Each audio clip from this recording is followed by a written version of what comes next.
TigerNet.com. How excited are you just to get out there Monday night and hurdle some players other than your own for a game? Yeah, excitement's at an all-time high. Anytime you get to, get started with the season and just compete against somebody else. As you mentioned, we've only been going, good on good here at Clemson, which has been great for us, no doubt. But to get out there and just to see some other faces and, to really just go out there and do our thing. There's no holding back when you're playing somebody else. You don't want to cut Xavier Thomas or Barrett Carter, but when it's another uniform, there's no holding back. So it's definitely going to be fun. David over TigerNet.com. What did you learn from going down to Atlanta last year? Labor Day, last team to play, having to play late that night. What can you learn from that experience to take into this one? Yeah, it's a great experience to have, especially just having it 2 years in a row, and knowing what kind of the short week does to you, how you have to prepare for it. I think the coaching staff has done a great job of kind of prefacing Charleston Southern while also getting us ready for Duke. So yeah, going into it, we've definitely got experience as a football team. Kind of knowing that we're going to give it our all on Monday night, and we're going to have a short week having to get ready for Charleston Southern, and every single opponent to us is faceless. We play Clemson every week, so just having to prepare the same way with the same mindset. Regardless of who the opponent is, whether it's a short week, long week, we know what we have to do leading up to the game, and we know what that looks like now. So it's great for us to have that experience. It's your first time playing Duke. You actually get to play all 4 North Carolina schools this season. Is that pretty neat for you? Yeah, it's unbelievable. It's a childhood dream. You grow up watching those teams compete, especially NC State with my whole family kind of going there. UNC, Duke. I mean, it's unbelievable to be able to compete against all them. It's where I grew up.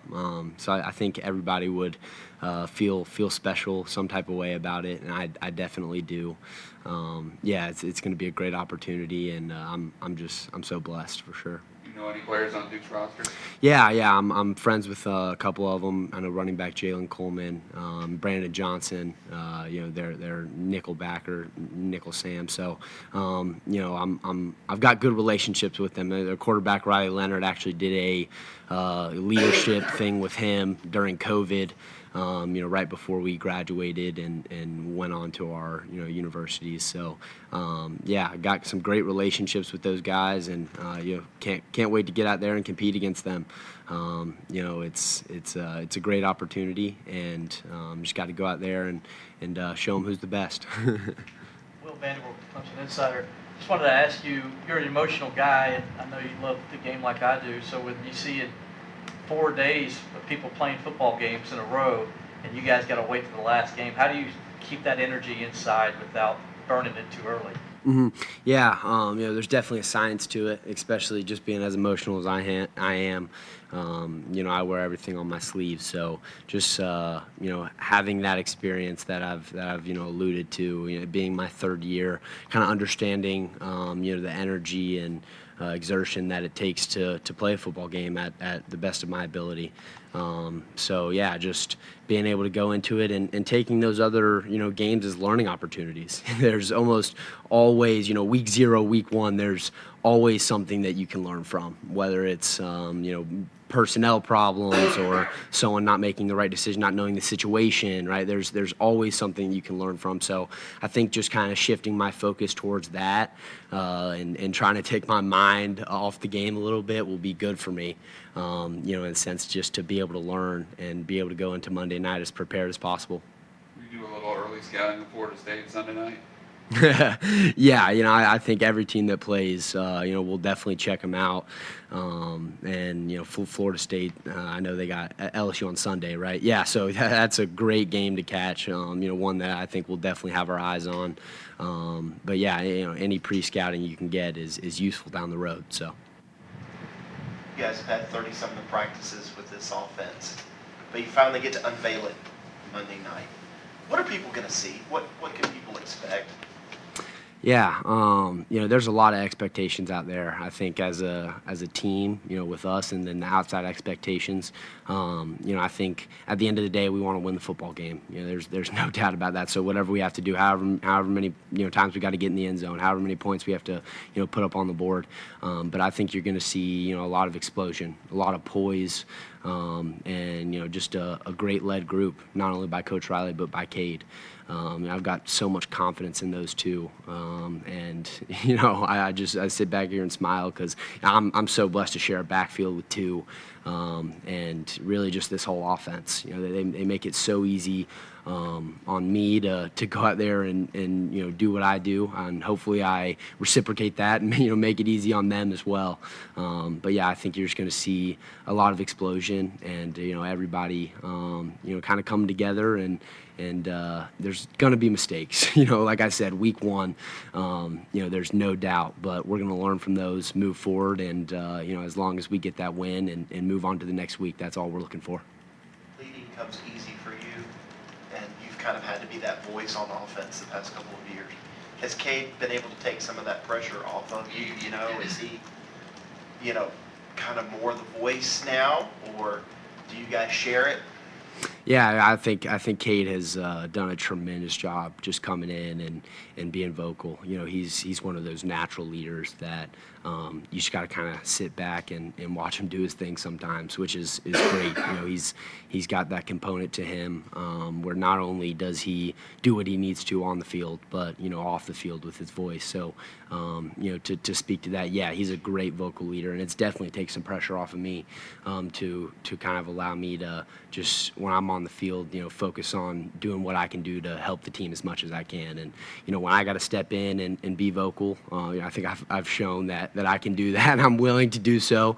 But Tu's the leader of this offense, and there's no doubt in my mind, there's no doubt in everybody else's mind about that. So he's kind of taken a front seat, and I couldn't be happier for him. But yeah, I love being a leader, and I'm willing to fill in and take as much pressure off of him too as I can. So You mentioned mistakes and openers. Duke led the nation last year in forced fumbles and fumble recoveries, and turnovers kind of plagued you guys last season, not necessarily by you yourself, but what can you do as a team to try to minimize that? Yeah, it's definitely been a point of emphasis, just how successful they were last year getting the ball on the ground. Not so much in terms of interceptions, but in terms of forced fumbles. So I know as a running back room and really anybody that's going to be carrying the football, it's been a point of emphasis to to tuck that baby and grab 10 every time you get the chance to in practice. So I think going forward, it's just got to be something that you're aware of. Even when you're out there on that field, any situation, it's always the guy that you don't see is the one that gets it out. So, just being aware of where you are, the situation, and, realizing that, you can always take the next play. But, if that ball comes out and they recover it, you don't get that opportunity. So just prioritizing and emphasizing, everything you need to. What is it about Kade as a person, as a player, that commands that respect as a leader? Why do people listen to what he says? Yeah, he's the first guy in, last guy out. That's just the type of guy that he is. As I mentioned, he's just a natural vocal leader, and I think we all gravitate towards that. And we look up to him because he is so poised in those situations. We've seen it through the spring, through the summer, and everybody will get a chance to see him do it in the fall. But just when he's out there, he's just got that killer instinct, that not many people have. But when the lights are on and everybody's breathing hard and times are tough, that's when he rises to the top. And we've all seen that. So I think that's why he's such a tremendous leader and why we just gravitate towards him. Talk about the balance between trying to prove people wrong and trying to prove other people right. Do you still have a chip on your shoulder? I mean, having been nominated for all these awards, being a 5-star recruit, all that, what keeps that chip on your shoulder? Yeah, I think it was a big part of just how I was raised in terms of, there's always someone out there working harder and that's better than you. So that's the mindset I go into it with. I try to stay away from, all the preseason awards and press clippings. But, I'm human as well. So, yes, I do see things every once in a while. And I think I've been blessed with a mindset of where I see myself and the confidence I have in myself, not many other people see me that way. So even when I see these, great things and all that, I can always find something within it that can motivate me and push me. And that chip will never go away. It's just how I play the game of football. I realize, how quickly it can be taken away from you. So I never take it for granted. And every time I step on that field, I feel so blessed. I could be having the worst day possible when I step on that field, get my prayer in right before flex. I just have a different type of joy and energy within me, to go out there and like you said, prove people wrong and prove people right. Is it keeping receipts from the past, or are you still like on social media seeing if somebody said something about you that can be used as motivation? Yeah, I've got my fair share of bookmarks on Twitter and Instagram just from this off season. As a team, we've implemented rules to stay off social media and truly just be focused. So that's where I'm at right now, trying to just stay off it as much as I can. And like I said, you see things every once in a while, and I'll throw those in the bookmarks too. But at the end of the day, we've got something to prove, and we've got goals that we know we can obtain, but so many other programs can, in the country. So what are we going to do to differentiate ourselves? There's got to be something. So I think that's kind of been another point of emphasis is what more can we do, or what can we do in a different way to put us past our competition. Now Brown is going to be returning kicks with you. What makes him stand out as a true freshman to earn that spot? Yeah, he's a very hard worker. I mean, you see it every day in practice. The dude's just relentless. He does not stop. And he's reliable. You put him out there, and you can either expect him to make a play with the ball or do his job without the ball and make it easier on somebody else. So, the biggest thing about him is that he's just so reliable. Every time you put him out there, he's going to know what he's doing, and that he's going to get his job done with or without the football. Old timers like me hear air raid. We think about Texas Tech throwing it 70 times a game. Your offensive linemen laugh and they say, no, it's the dirt raid now. What does the dirt raid mean to you? Yeah. It's something that I've heard just being a running back and, under Coach Riley is, are you going to get the same production, or are you going to be able to do what you did, the past 2 years? And I think no question. I think Phil and I both have an opportunity to make sparks fly in this offense. Coach Riley, he emphasizes the run game because he understands, how well one another, how well the run game and the pass game benefit one another. So, when the opportunity's there and it's the dirt part of the, air raid, then me and Phil are going to take advantage of it, and we're going to make the most of it. But we're also going to be smiling, celebrating, running down the field on the big explosive plays that come from, them having to defend against the run as well. So I think it just does Coach Riley does such a great job of allowing, the run game and the pass game to complement one another, and everyone's going to be able to see that. Phil was saying that there seems to be more space, in this offense to kind of run. Stretch is still the stretch, inside zone still inside zone. What does this offense do to kind of create that kind of space for a running back? Mm-hmm. I think it goes back to how simple this offense is, yet how complex it can be.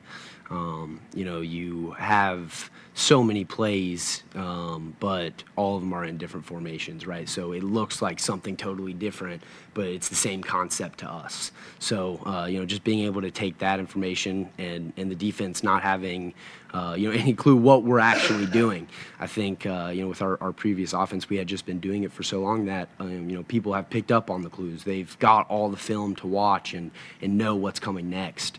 But with this offense, you can never really tell. If if Kade's going to drop back and throw a deep bomb, or if it's just going to be a simple inside zone. So just the uncertainty from the defensive side of the ball of what the offense is trying to do, I think that's what's opened it up. And any lanes that Phil and I can get, I think we take advantage of. So you've had a 1,000-yard season. Your roommate has not. Is it realistic or far-fetched that both of you could have a 1,000-yard season this year? Not far-fetched at all. I think it's going to happen. I'm confident that we have the ability. Obviously, there's so many factors that go into it, in terms of injuries or just things that you can't control. But in a perfect world, I don't think it's far-fetched at all for us to be able to do that, and maybe even more.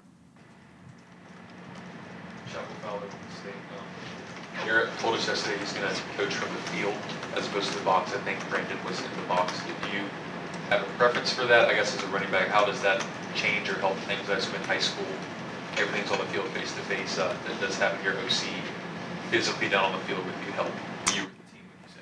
Yes, I think we've seen it throughout the spring and just the whole off season.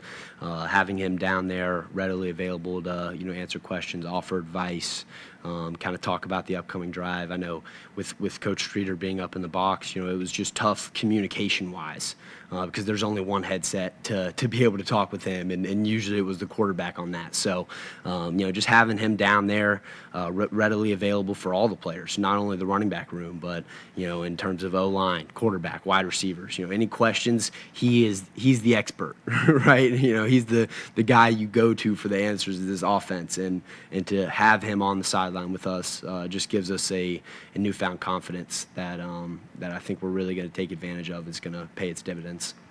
Did you ever play in Wallace Wade in high school and other title games or up there? Or is that No. your first time? Yeah, no, I never got the chance to. I played in Wake Forest, NC State, but yeah, never got the chance to play at Duke Stadium. I was recruited pretty heavily by them, and just being so close, I made a lot of visits there.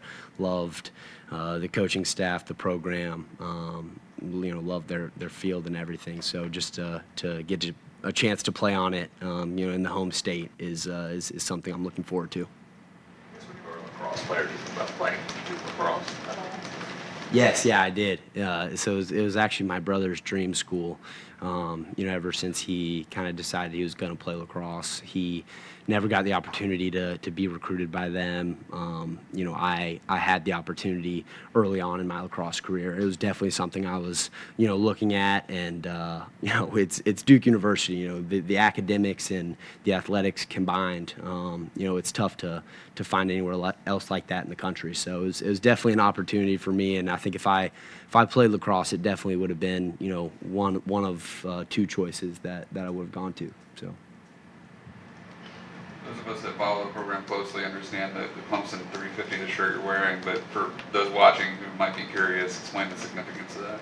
Yeah, Coach Sweeney, I think he's been saying it for around 2 years now, but, it's that this game is so special because you spend so much time working for something that may not even be there, at the end of your journey. And, to be guaranteed to only play 12 games, and you're lucky if you get those other 3, but you're guaranteed 350 days a year to work your butt off for those 15 days. And there's no, like I said, there's no guarantee. There's so many uncertainties, things that you can't control. But if you do those 350 right, and you push yourself and differentiate yourself from your competitors, then those 15 usually go pretty well. And I think we've done a great job of that. Just it being my 3rd year and being able to kind of see the progress we've made, and how hard we had to work in those 350 for the 15 uncertainties. It was a great journey, and I think it's just going to continue to go on that way. And now we've just got to take advantage. Everybody's at a level playing field right now. I know a couple teams played last week, but 0-0, like, you got to make your move. And our goal this year is to go 15 for 15, and that's what we want to do. And we won the 350, so now we've got to go out there and just put our case forth for the 15. Will, let me focus on you and Phil, and understandably, but what can you tell us about Dominique Thomas as a player and as a person, and the way that the running backs in the offense have really embraced who he is? Mm-hmm. Yeah, Dominique, I almost don't have a ton of words because of how special Dominique is and the story of how he got here. But when you talk about the definition of somebody who is never going to let an opportunity go to waste, he's taken what he's gotten from Clemson University and tripled it. And then in terms of Phil and I, you don't see Phil and I where we're at right now without Dominique Thomas. I know for me, I can confidently say he's probably the number 1 and 2, Phil and Dominique, both of them being the ones that have pushed me the most to be where I am. After practice, if I'm not feeling extra work, then I just look over and I know I'm going to see 20 catching some extra balls or, working on his pass blocking or anything along that nature. So yeah, he pushes Phil and I beyond what I can say, and I honestly don't think I give him his flowers enough because of how tough I am on him and trying to get him prepared. But no, I'm so thankful for him and his story, just what he's been able to do at Clemson and the impact that he has and is going to leave this university. Nobody deserves the opportunity more than him, and yeah, I love him to death. Anyone else for Will? Can you explain that shirt if you hadn't already done it? Explain what the shirt means. This? Yes. That's what he just did. Oh, he did? Okay. Yeah, yes, sir. All right, sorry. No, you're good. Anyone else? All right, thanks, Will. Awesome. Thank you, guys. Yep.